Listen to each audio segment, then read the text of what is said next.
좀 살펴보고 있습니다. 오늘 짧은 구절의 말씀 마태복음 6장 11절의 말씀을 통해 밥이 필요합니다. 제목에는 적혀져 있지 않는데 우리 나눔지에는 적혀져 있는 부제 기도가 밥 먹여주냐고 묻는 당신에게 라는 제목으로 예수님의 기도를 통해서 우리가 좀 생각해 보고자 합니다. 지난주에 살펴보았던 걸 먼저 하고 그 그림을 띄워주면 좋겠어요. 우리가 지난주에 예수님께서 그러므로 너희는 이렇게 기도하라 말씀하신 이후에 신앙인들이 가장 구해야 할 것이 무엇인지를 우리에게 소개하고 계시는 것을 우리가 보게 됩니다. 하나님의 이름이 거룩하게 되어야 함을, 하나님 나라가 임하셔야 함을, 하늘에서 뜻이 이루어진 것처럼 이 땅 가운데서 하나님 뜻이 이루어지기를 예수님께서는 제자들에게, 그리고 더 넓게는 예수님을 따르는 모든 신앙인들의 신앙과 기도가 그렇게 되어야 한다라고 우리에게 가르쳐주고 계십니다. 우리가 이 기도문을 살펴보면서 제가 서두에 지난주에 언급했던 것처럼 당시 사회에서는 누군가의 기도를 따라하는 것을 되게 가치 있게 여겼던 사회였습니다. 그러니까 그 유명한 사람의 기도문을 내가 알고 있는 그 하나만을 가지고 나의 신앙이 조금 더 남에게 좀 주목받는 그러한 문화적 상황이 바로 예수님께서 가르쳐 주신 기도의 상황과 맞물려져 있습니다. 그리고 마태복음 6장에 보면 많은 사람들의 이야기가 적혀져 있는데 특별히 남에게 보이고자 자신의 신앙생활하는 사람들을 향해서 예수님께서 경고하는 말씀을 주십니다. 남에게 보이기 위해서 금식하는 사람들, 남에게 보이기 위해서 기도하는 사람들, 남에게 보이기 위해서 선을 행하는 사람들에게 예수님께서 분명히 말씀하십니다. 이미 그렇게 하는 사람들은 다 상을 받았다고 설명하시고, 지난주의 말씀처럼 마태복음 6장 9절은 그 사람들은 그렇게 하면 너희는 이렇게 기도하라 말씀하십니다. 그렇게 함으로써 주님께서 가르쳐 주신 첫머리, 기도의 첫머리는 하늘에 계신이라는 그 내용만 기도한다면 당시 사람들의 기도와 별반 차이가 없을 겁니다. 근데 뒤이어 나오는 우리 아버지, 하나님을 우리 아버지로 고백하는 그 표현으로 인해서 예수님께서 가르쳐 주신 기도는 상당히 차별성을 얻게 됩니다. 당시 사람들은 하나님을 절대적으로 아버지라고 부르지 않기 때문입니다. 하나님을 자신의 부모님, 그러니까 이런 표현이 다 신성모독이 되는 상황인 거죠. 그러니까 이런 상황이었기 때문에 어떤 그 누구도 자신의 기도를 가르쳐 줄 때 하나님은 나의 아버지시다 라는 이러한 말을 가르쳐 주는 사람은 단 한 명도 없었습니다. 그러니까 예수님께서 이런 기도를 가르쳐 주실 때 사람들은 당연히 충격을 먹었을 게 분명합니다. 왜냐하면 이 기도를 따라하는 사람들은 신성모독하는 단계로 자연스럽게 들어가기 때문입니다. 그런데 예수님께서는 그거에 개의치 않고 더욱더 방점을 찍는 부분은 하나님이 우리 아버지시라면 우리는 그분의 자녀라는 것에 초점을 맞춥니다. 그래서 그분의 자녀인 사람들이 우선적으로 구해야 할 것은 내가 어떻게 살아가고 내가 이 땅 가운데서 조금 더 잘 사는 것, 내가 조금 더 돈을 잘 버는 것, 내가 조금 더 입을 거를 잘 입는 것, 먹을 거를 잘 먹는 것, 의식주를 위한 기도가 아니라 첫 번째, 두 번째, 세 번째의 청원을 보면 하나님의 이름을 위해서, 하나님 나라를 위해서, 하나님 뜻을 위해서 기도하라고 말씀하십니다. 우리가 그렇게 하면서 지난주의 제목처럼 기도와 주술의 차이를 좀 살펴봤습니다. 주술이요. 이 종교심을 갖고 있는 우리는 꼭 기독교에 들어오지 않아도 기도가 무엇인지 다 이해하지 못해도 기도의 어떠한 그 한 부분의 결을 우리는 이미 살면서 배워오게 됩니다. 여러분들이 아마 중요한 일을 앞두고 마음이 되게 간절해질 겁니다. 그리고 그 대상을 향해서 아마 기도하겠죠. 그게 설령 하나님일 수도 있고 하나님이 아닐 수도 있습니다. 말 그대로 그런 정성을 들여서 그 대상이 하나님일 수도 있지만 아니라고 했을 때 내가 이러한 정성, 이러한 치성을 들였으니까 조금 잘 되게 해주십시오라는 그러한 마음은 예수님께서 가르쳐 주신 기도와는 상당히 거리가 멉니다. 이건 결국 기도가 아니라 주술의 측면이라고 우리에게 예수님께서 가르쳐 주십니다. 그렇게 하면서 오늘 이어지는 말씀은 드디어 양식에 대해서, 즉 밥에 대해서 예수님께서 가르쳐 주십니다. 네 번째 청원인데, 이 인트로 이제 이미지를 좀 띄워주셔도 될 것 같아요. 자, 아마 여러분들은 저 그림 속에 있는 이름 모를 강아지가 되기를 원할 겁니다. 주님, 제발 저에게 60억을 주셔서 저의 진면목을 드러나게 해주십시오. 라며, 너무 과하죠. 60억만 아니라도 1억만이라도 아마 저렇게 손을 들고 간절해질 겁니다. 아마 우리는. 이런 상황이 바로 아마 저렇게 간구한다고 해서 하나님께서 60억을 주실까요? 아마 주시지 않을 가능성이 높습니다. 왜 그러냐면 60억을 준다고 해서 그 60억을 선하게 쓸 능력이 없기 때문입니다. 우리는 아마 저렇게 큰 돈이 생겼을 때 큰 돈을 관리할 만한, 물론 저는 큰 돈을 안 만져봐서 모르겠습니다만 제 안에서도 스스로 해석했을 때도 그렇습니다. 저렇게 큰 돈이 아니어도 5천만 원만 그렇게 있어도 아마 나의 욕심을 발현하는데 나의 그 돈을 쓰는 계산이 더욱더 빠른 나의 내면을 마주하게 된다는 겁니다. 즉 저렇게 하는 건 물론 간절함은 이해는 되지만 저 간절함의 반비례해서 하나님은 응답하지 않을 게 뻔합니다. 왜냐하면 자기의 자녀가 저 큰 돈으로 인해서 계속해서 넘어지는 꼴을 보는 하나님은 아니시기 때문입니다. 물론 더 큰 뜻이 있어서 시험하실 수도 있겠습니다만 거래 열의 열은 저런 기도가 응답되지 않으리라 봅니다. 오늘 이러한 상황 가운데서 우리가 네 번째 기도인 마태복음 6장 11절은 우리에게 양식을 구하라고 우리에게 도전하고 있습니다. 양식. 첫 번째, 두 번째, 세 번째까지는 좀 하나님의 우선적인 것을 구했다면 드디어 네 번째는 우리와 관련된 되게 필수 불가결한 현실적인 문제를 언급하고 있습니다. 여러분, 밥을 먹기 위해서 그냥 지난 6일 동안 되게 애를 썼을 겁니다. 나가기 싫은 직장을 갔어야 됐을 거고요. 미래를 준비하기 위해서 아마 도서관을 찾았을 거고요. 우리가 사는 세상은 이러한 치열한 삶을 감내해야만, 즉 밥벌이를 할 수 있습니다. 내 능력과 내 통장의 잔고가 나의 밥그릇의 크기를 좌지우지합니다. 이런 치열함을 살아가는 우리에게 이 네 번째 차원인, 즉 오늘 우리에게 일용할 양식을 달라는 이 간구는 되게 낯설게 들릴 뿐만 아니라 되게 비현실적으로 이해되어지는 측면이 없지 않아 있습니다. 그래서 오늘 부제가 같이 떠오르게 된 겁니다. 목사님, 솔직히 기도하면 밥이 생깁니까? 목사님, 솔직히 간절하게 기도하면 하늘에서 치킨이 떨어지는 겁니까? 목사님, 솔직히 기도를 하면 내 통장에 꽂힌 월급 때문에 한 주를 버틸 수 있습니까? 내가 한 주를 살 수 있는 건 내가 흘린 땀방울 때문에 아닙니까? 근데 왜 예수님께서는 일용할 양식을 구하라고 우리에게 도전하는 겁니까? 라는 그런 내면의 질문인 거죠. 만약 기도라는 게 이러한 거래나 주술과 같은 측면으로 기도문을 읽고 이러한 공짜의 밥을 얻어내는 그러한 행위라고 한다면 이 네 번째 간구는 아무런 의미가 없을 겁니다. 근데 예수님께서는 기도의 가장 모범이 되는 예수님의 기도에서, 그것도 딱 한가운데, 주기도의 구조를 보았을 때 이 한가운데 되게 우리가 마주하는 일상적인 이 간구를 두고 있다는 걸 우리는 좀 생각해 봐야 합니다. 우리가 이 기도를 좀 시시하게 여기거나 현실과 되게 거리감이 있다라고 생각하는 근본적인 이유가 바로 여기에 있습니다. 잘 들어보세요. 그건 우리의 기도가 부족한 게 아닙니다.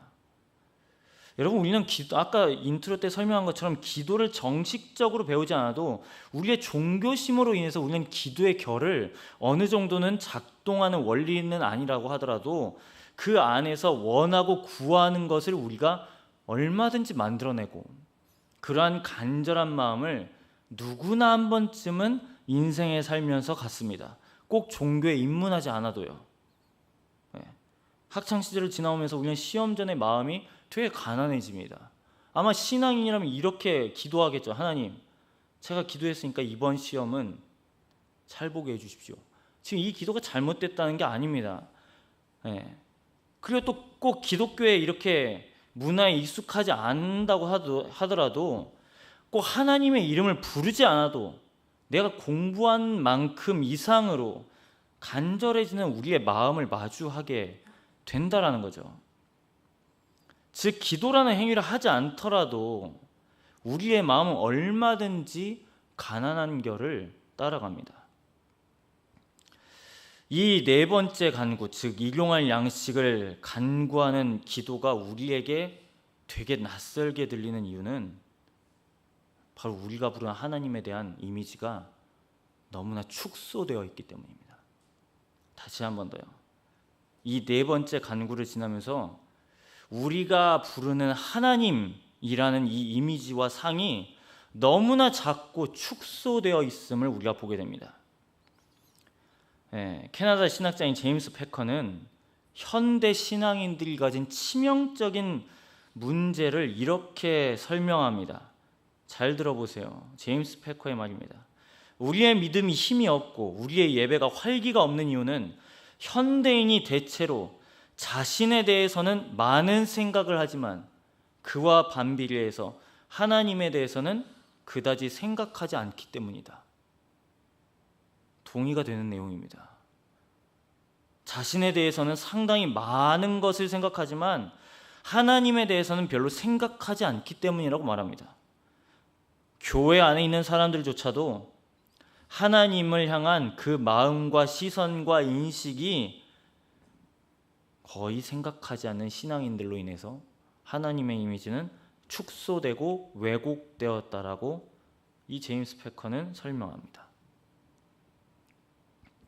여기서 우리가 한편 좀 짚어볼 그 하나님의 이미지가 축소되고 왜곡되는 이유 중 하나를 생각해 보면 이런 측면이 없지 않아 있는 걸 보게 됩니다.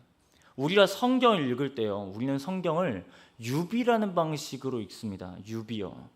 좀 어려운 말이니까 좀 풀어 설명하면 두 대상의 비슷한 점을 생각해 보는 거예요.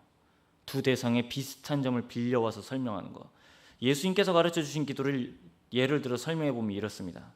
우리가 9절에 하늘에 계신 우리 아버지여라고 기도한 것처럼 성경에도 이런 표현이 있죠. 하나님은 아버지이시다. 이렇다고 했을 때 여러분, 누구도 하나님이 인간 성인 남성이 아님을 압니다. 그럼 하나님은 아버지시다라는 이 말은 무슨 의미인가요? 지금 유비적인 측면에서 하나님께서 인류를 돌보시고 다스리는 방식이, 그러한 성품이 육신의 아버지의 자상함과 비슷하다라는 말로 지금 포착되는 겁니다. 이게 바로 유비의 개념입니다. 우리는 성경을 이런 방식으로 읽습니다. 그런데 여기 이 유비라는 방식에 또 다른 한 사람이 제기하는 질문이 있습니다. 그건 바로 우리의 인식, 즉 우리의 인식은 언어를 통해서 이루어지니까 우리가 갖고 있는 언어의 한계를 지적합니다.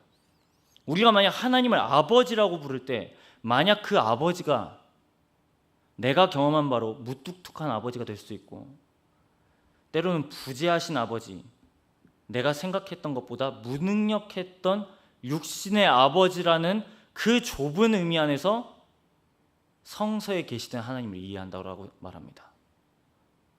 그게 안 맞는 거예요. 그러니까 성서에 계시던 하나님은 우리가 생각하는 것보다, 우리가 말하는 것보다 훨씬 더 초월해 계시는 분입니다.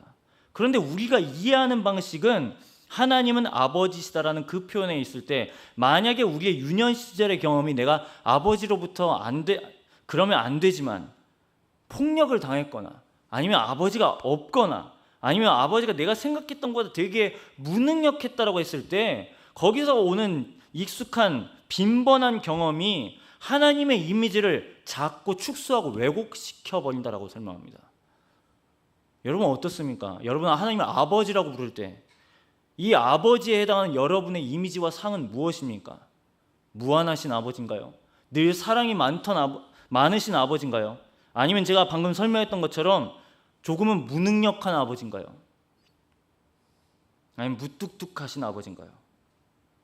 전 이게 실제로 제가 경험된 지점이었습니다. 제 육신의 아버지는 저에게 되게 무뚝뚝하셨습니다. 그리고 그걸 딛는 경험이 있었죠. 내가 하나님을 아버지라고 부를 때 내가 육신의 아버지라는 그 개념을 통해서 하나님께 투영된 그 이미지를 넘어선 일들이 있었습니다. 그러니까 우리의 인식의 한계가 늘 마주하는 우리의 신앙이 그런 자리 가운데 있다라는 겁니다. 그러니까 이 틀을 깨지 않고서는 우리가 하나님은 아버지시다, 더 나아가서 이 네 번째 청원처럼 우리에게 일용할 양식을 구하라는 주의 말씀을 이해할 때 하나님이 왜 밥을 구하라고 하지? 그럼 한 끼를 구하라고 하는 건가?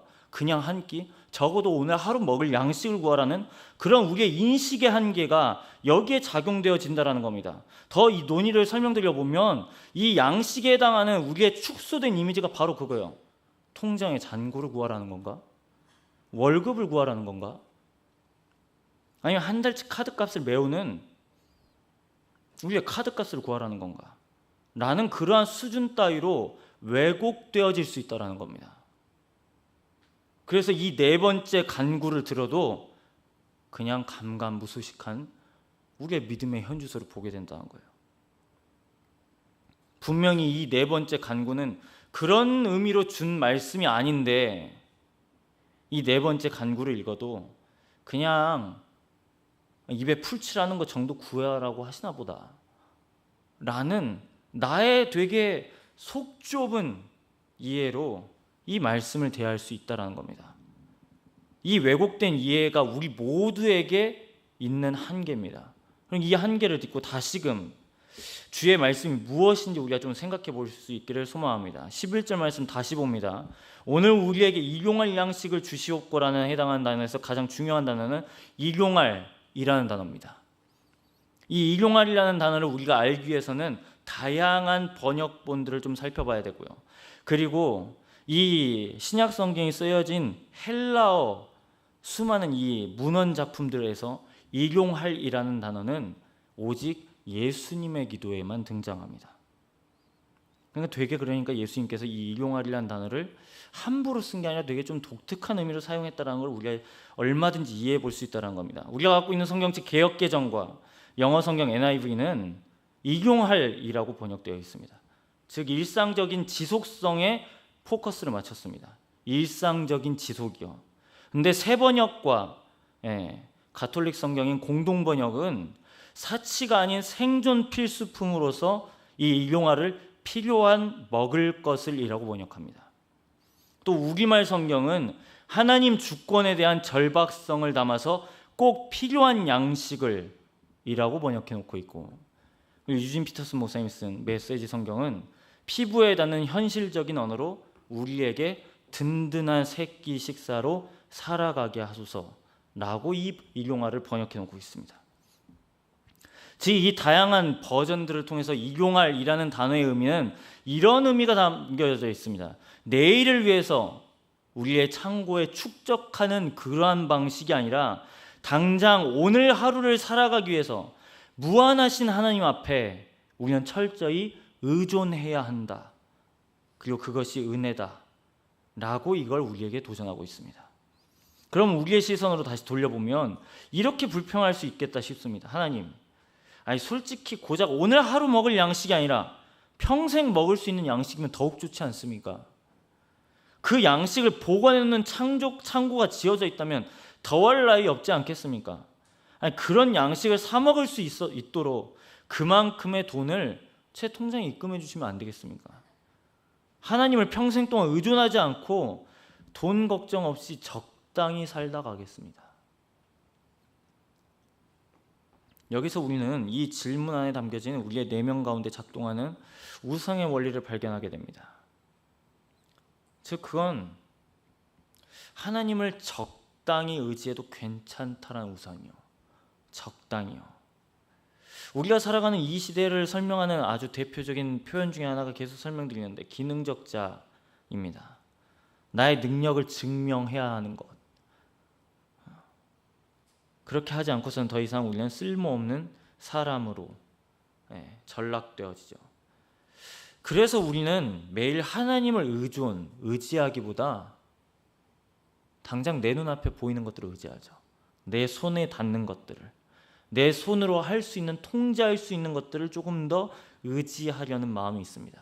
그리고 그것이 선을 넘어서 더 이상 하나님을 의존하기보다 하나님도 필요 없는 삶을 지나가는 게 지혜다. 하나님을 의지하지 않는 것이 이 세상을 살아가는 아주 마땅한 방법이다 라는 그 내면의 소리에 응답하기 시작한다면, 여러분, 그건 바로 우리 내면 가운데 우상이 작동하고 있는 반증입니다. 우리 내면에 만약에 그런 우상이 작동하고 있다면 우리는 그 우상을 다시금 재정렬하기 위해서 우리는 한 가지 이야기의 이미지를 빌려와야 합니다. 그건 바로 창세기 이야기입니다. 창세기 1, 2장에 있는 기쁨의 동산이라고 알려져 있는 에덴입니다. 에덴은 기쁨이란 뜻이니까. 우리가 에덴 하면 여러분 교회 기독교 문화에 익숙한 사람들은 에덴은 부족함이 없는 곳, 천국이죠. 유토피아. 무한한 식량의 창고, 평생 놀고 먹을 수 있는, 우리가 일하지 않아도 되는 그런 상황, 그런 이미지로 우리가 잘 이해합니다. 그래서 인간이 아무것도 하지 않아도, 수고하지 않아도 잘 먹고 잘 살 수 있는 그런 이미지로 우리가 이해합니다. 그런데 여러분, 이 에덴에서 작동하고 있는 유일한 법이 있었습니다. 우리 신앙인들이 갖는 가질 법한 질문이죠. 이 에덴에서 작동하고 있는 유일한 법은 바로 동산 중앙에 있는 나무의 열매를 먹으면 안 된다는 거였습니다. 하나님께서 다 허락하셨지만 동산 중앙에 있는 나무의 열매는 무조건 먹지 말라고 하셨습니다. 여러분, 이 에덴의 낙원에 분명히 많은 과일들이 있었고 다 따먹을 수 있었습니다. 엄밀하게 말하면 다 따먹을 수 있는 건 아니었죠. 동산 중앙에 있는 나무는 열매는 먹으면 안 되니까. 분명히 아마 첫사람들은 동산 중앙을 지나다 분명히 그 나무를 보고 분명히 깨달았을 겁니다. 눈에 보이지 않는 하나님을 그 나무를 통해서 아마 인식할 가능성이 되게 높았을 겁니다. 그 나무를 지나다가 하나님께서 저 나무의 열매는 먹지 말라고 하셨지. 또 한편 지나다가 저 나무만큼은 우리가 손을 대면 안 되지. 이걸 지켜야지 내가 나머지 열매를 먹을 수 있지. 내가 저 나무의 권리가 없지. 이 에덴에 있는 모든 것은 다 하나님이 지으셨지 라는 되게 어떻게 보면 신앙적인 원리가 작동될 수 있는 자리가 동산 중앙이었습니다. 그러면서 아마 이 사람들은 이렇게까지 더 논의가 인식이 확장될 수 있습니다. 아무리 우리가 이 에덴 동산에 있는 수많은 열매, 풍성한 과실 다 따먹을 수 있어도 내가 하나님 말씀에 불순종하면 난 아무것도 먹지 못하는구나. 내가 하나님이 아니고서는 이 하루하루의 일용할 양식, 즉 예수님의 말씀처럼 이 열매를 우리가 얻을 수 없구나 라는 걸 깨달았을 겁니다. 그런데 창세기 3장에 가보면 이 이야기가 어떻게 전개됩니까? 이러한 깨달음을 비웃기라도 하듯 뱀이 유혹하죠. 하나님께서 이 첫사람들을 향해서 반드시 죽는다 말씀하셨지만 창세기 3장에 보니까 반드시 죽을까 하노라 라고 물어봅니다. 그 말에 담긴 의미는 하나님 없이 너 혼자 사는 거 얼마든지 가능해. 매일 하나님께 의존하는 삶, 그거 되게 피곤한 거야. 너 자신 스스로가 공급자가 되고 너의 인생 스스로 너희가 주인이 되는 삶, 그렇게 개척하는 삶을 살아야지. 하나님께 끌려다니는 인생, 그건 너무 서글프지 않니? 이 말을 듣고 아마 이게 좀 논리적으로 아니면 심정적으로 동의가 되는지 모르겠지만 결국은 이 열매를 먹죠. 이 과정 가운데서 여러분 생각해 보세요. 나무의 열매를 먹은 그 내면에서 일어나는 심리적인 과정들을, 여러분, 나무의 열매를 먹었기 때문에 죄가 아닙니다. 나무의 열매를 먹었기 때문에 그 더 이전에 작동되는 여기에 원리는 뭐예요 지금? 먹지 말라고 하는 하나님의 말씀에 불순종한 겁니다. 먹고 안 먹고가 문제가 아니라 지금 나 스스로 나의 삶을 개척할 수 있고 공급자가 될 수 있고 내가 하나님께 매일 의존해서 사는 삶이 피곤한 삶인 것을 나 스스로 인정하는 것, 이건 여러분 지혜로운 삶이 아니라 이건 안타깝게도 불순종한 삶이었습니다. 즉 하나님의 형상이 되기를 포기하는 삶인 겁니다. 분명히 창세기 1장 27절에 하나님의 형상으로 지음받았다라고 사람이 기록되어져 있는데 지금 창세기 3장의 이 과정 가운데 이 일은 이런 것과 똑같은 의미야. 하나님, 저는 당신에 의해서 지음받은 사람들이 아닙니다. 나의 삶은 내 겁니다. 당신은 당신대로 행하세요. 우리는 우리대로 행하겠습니다. 반역이죠. 지금 이 사람들이 누구에 의해서 지금 생명을 얻었습니까? 창조주 하나님입니다. 그런데 열매를 따 먹음으로써 이 반역이 시작됐고 하나님은 보란듯이 에덴의 기쁨을 거두어 가버리십니다.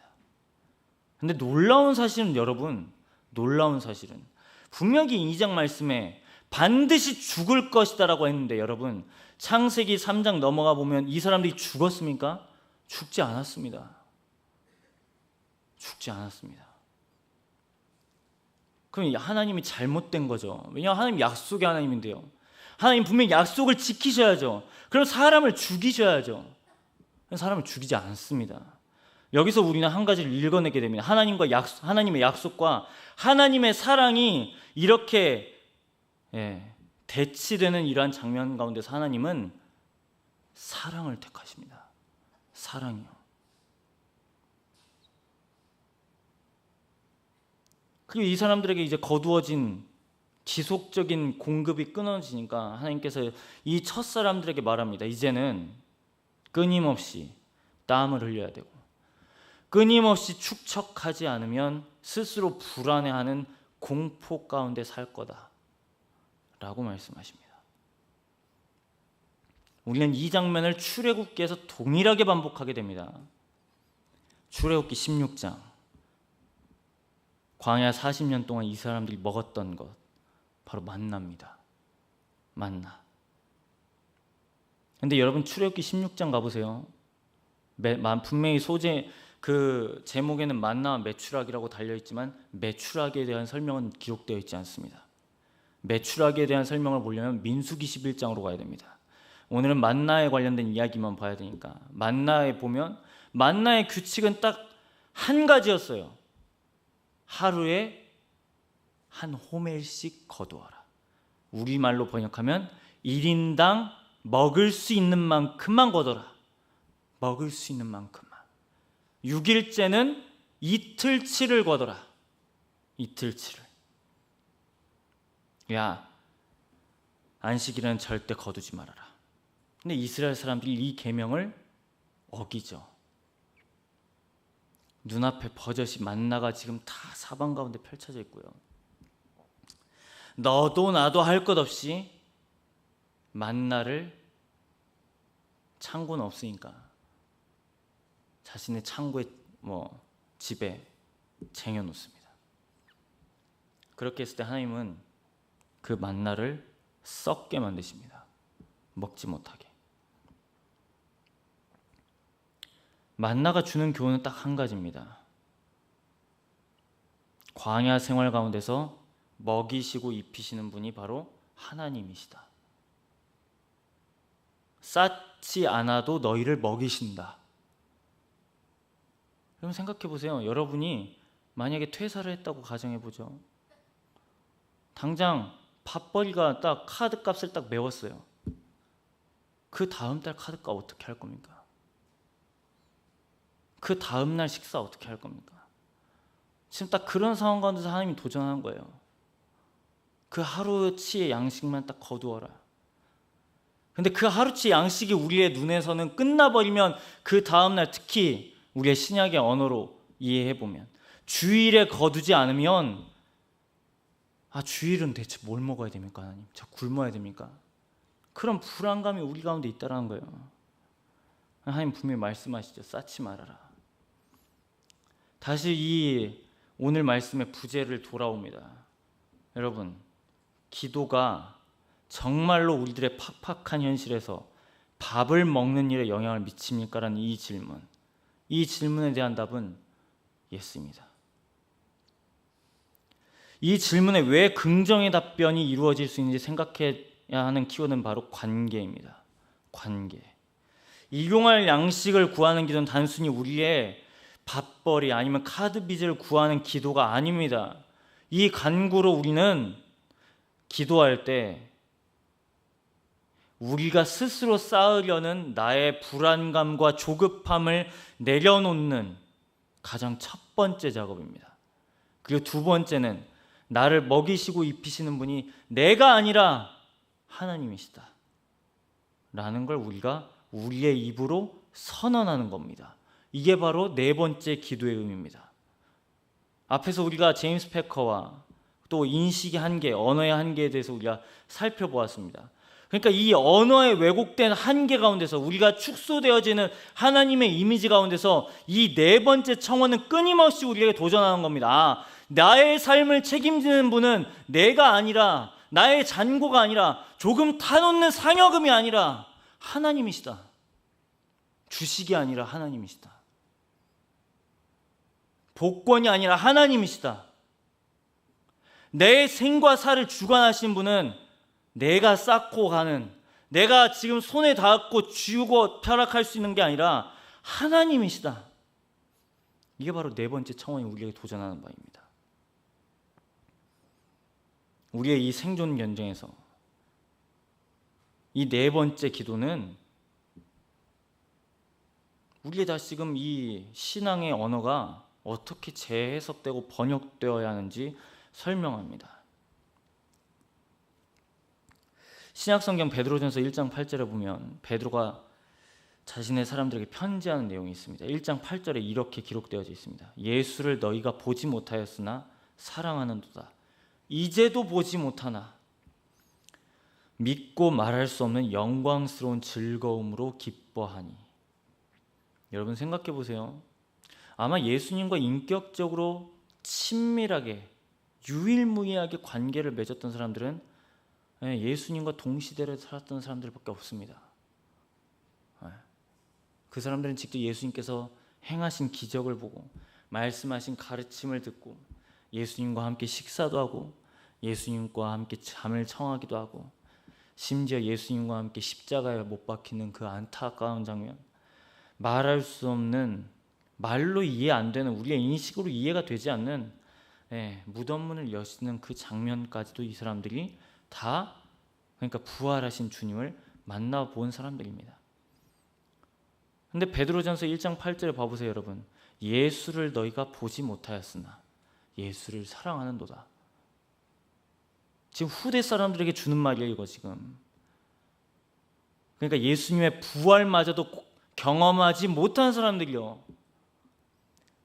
이제도 보지 못하나, 여전히 예수님께서 하나님 우편에 계시니까요, 보지 못하나, 육신의 눈으로 보지 못하나 믿고 말할 수 없는 영광스러운 즐거움으로 기뻐하니.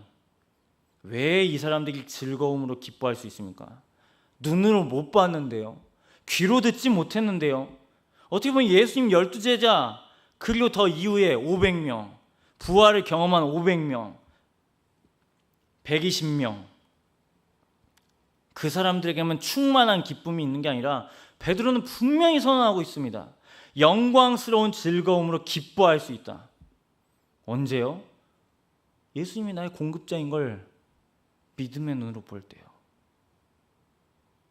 그래서 여러분, 세상이 요구하는 것들로 인해서 우리의 마음과 생각이 초라해지려고 할 때 여러분, 우리의 영혼에 대고 선언하세요. 오늘 우리에게 일용할 양식을 주십시오. 오늘 우리에게 일용할 양식을 주십시오. 이 메시지를 준비하면서 지난 저의 신앙생활, 거창하지 않지만 좀 생각해 봤습니다. 저는 홀로 커서 부모님은 저를 남부럽지 않게 먹이시고 입히셨습니다. 그래서 아마 이 네 번째 청원을 저 역시 썩 그렇게 마음 깊이 닿지 않았는지도 모르겠습니다. 그런데 제 마음이 가난해지는 경험을 하고 이제 독립하고 자녀를 낳게 되고 이렇게 삶을 살다 보니까 의존할 수 있는 피난처가 있다라는 사실이 참 감사라는 생각을 해보게 됩니다. 지난 제 20대 때의 고민은 여러분들과 다르지 않았습니다. 하나님, 저 뭐 먹고 살아야 됩니까? 앞으로 뭐 해야 되나요?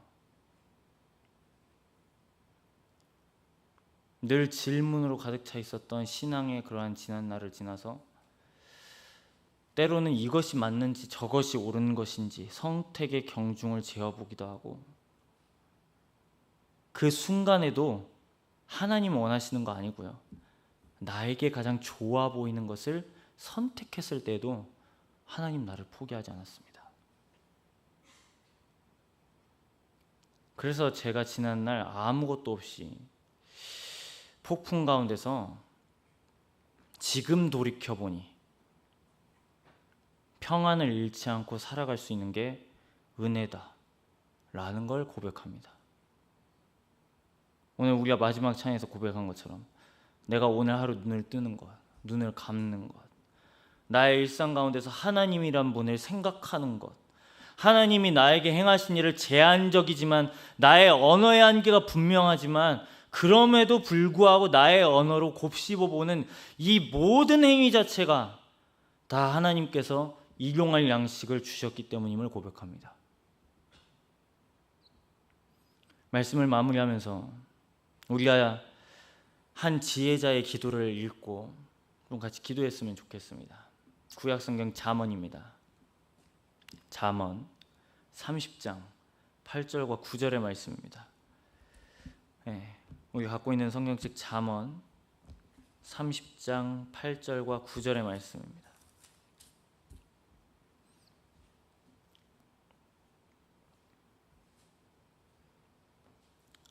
잠언 30장 8절과 9절입니다.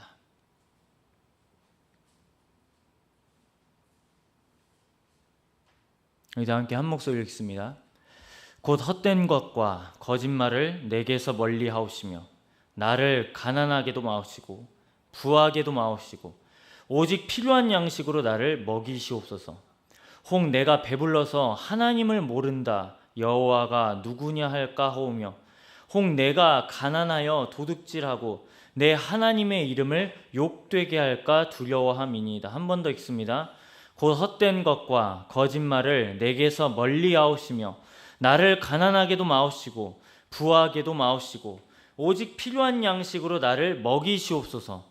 혹 내가 배불러서 하나님을 모른다 여호와가 누구냐 할까 하오며 혹 내가 가난하여 도둑질하고 내 하나님의 이름을 욕되게 할까 두려워함이니이다. 아굴이라는 사람의 기도인데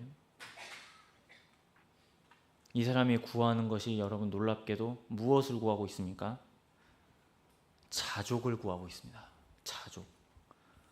하나님, 제가 부하면 아까 그 앞에 설교 인트로에 나왔던 그 일확천금의 이미지가 딱 이거 아니겠어요?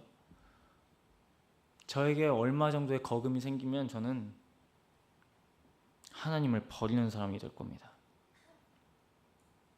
또 반대로 내가 너무나 가난하면 내가 부도덕한 짓을 저질 수도 있고 아니면 부도덕한 짓을 상상할 수도 있는, 즉 하나님의 이름을 더럽힐까 두렵습니다. 그러니 하나님, 적당히 부하지도 그렇다고 가난하지도 않게 하십시오. 오늘 하루 먹는 것, 오늘 하루 살아가는 것 하나님께 그냥 감사하는 삶을 살게 하십시오. 이게 바로 지금 잠언 30장 8절과 9절의 기도입니다. 주님께서는 우리에게 이 기도를 우리에게 선언하십니다. 우리의 기도는 이렇게 적용되어져야 합니다. 나의 이름과 나의 자아를 기능이라는 이름을 십자가에 못 박아야 하고, 앞으로 우리가 알 수 없는 10년 뒤의 인생을 내가 통제하기 위해서 오늘 하루를 불안함으로 끝맺음하지 않는 것, 오늘 우리에게 허락된 하루의 만나를 기쁨으로 거두고 내일은 또 내일의 만나로 나를 먹이시고 입히실 하나님을 바라보는 것. 그리고 마지막으로 예수님께서 이 기도를 단독자의 기도로 주신 게 아니라 우리의 기도로 청원하고 있습니다. 우리여, 우리에게 일용할 양식을 주시옵고. 우리의 신앙은, 신앙의 성숙이 이루어진 모든 사람들은요, 나의 원함과 나의 쓸 것을 구하는 사람들이 아닙니다. 어느 정도 예수님의 마음과 하나님의 마음을 알면 나의 원함과 나의 입을 것과 먹을 것과 마실 것을 하나님께서 돌보시는 것을 알기 때문에 하나님, 내 일용할 양식이 아니라 나의 지체의 일용할 양식을 구합니다 라는 자리 가운데 나아가는 겁니다. 여러분, 우리가 지금 계속해서 예수님의 기도를 우리가 살펴보고 있습니다. 우리가 하나님 의지하는 것, 의존하는 것, 그건 너무나 분명합니다. 하나님의 선하신 약속, 하나님의 선하신 사랑, 하나님의 선하신 섭리, 우리가 이해되지 않아도, 우리의 인식으로 이해되지 않아도, 이게 또 말을 바꿔 말하면 우리의 인식으로 이해된다면 그건 하나님의 섭리가 아닐 겁니다. 우리의 머리로 그것이 온전하게 다 파악된다면 그건 하나님의 일하심이 아닐 겁니다. 즉 우리에게 필요한 건 무엇입니까? 하나님이 우리를 향해서 끊임없이 선하시다, 끊임없이 우리에게 선하시다, 매일 우리에게 우리의 삶을 선하게 인도하신다, 그 약속을 붙들고 나아가는 우리의 신앙, 우리의 자리, 우리의 삶의 자리가 되기를 간절히 소망합니다. 우리 이 말씀을